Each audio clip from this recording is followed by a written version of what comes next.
Nuts and bolts are made from what's called steel wire rod. After spending up to 30 hours in a furnace to soften it enough to be worked, the wire rod goes into a bath of sulfuric acid to remove any rust particles. It's rinsed in water, then coated with phosphate, a chemical compound. This prevents the steel from rusting before the bolt forming begins and lubricates the steel to make forming easier. They form the bolts by cold forging, shaping the steel at room temperature by forcing it through various dies at high pressure. The forming machine first straightens the wire rod, then cuts it into pieces slightly longer than the bolt length. The extra will become the bolt head.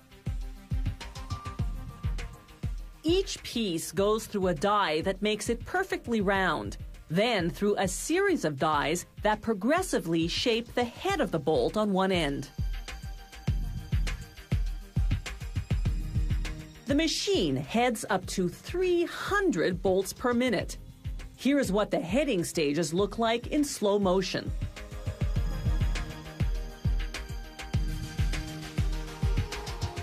This die creates a slight collar. The next one turns it into a round head.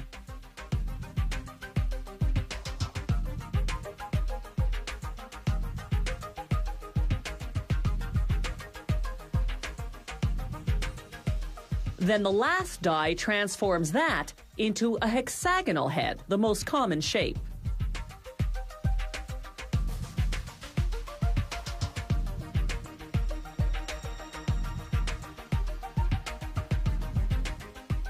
Next, the machine forms the opposite end of the bolt. A tool called the pointer shapes the bottom of each bolt, creating what's called the chamfer, the part the nut catches onto. Here's the bolt before and after the chamfer. The bolt needs threads to enable the nut to screw onto it. Once again, they use the cold forging method. High-pressure rollers press in the thread pattern, as we see here in slow motion.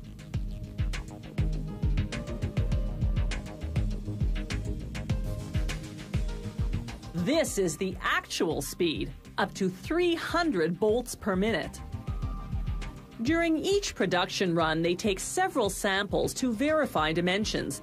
They use various measuring devices, a micrometer to check the bolt's length, calipers to measure the width of the head, and a ring gauge to check the threads.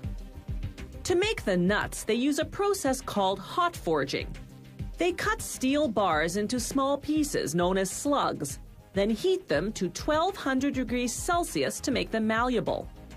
As we see here in slow motion, hydraulic hammers punch the slugs into hexagons, while a die pierces the hole.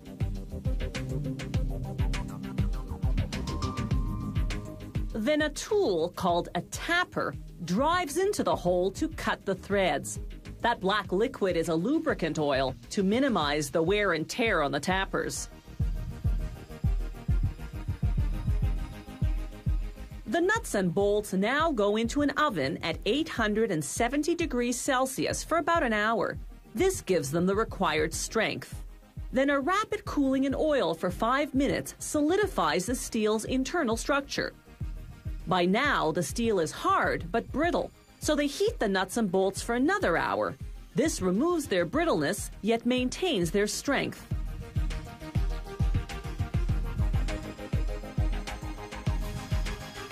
The quality control team pulls samples off the line, measuring how much force it takes to break them.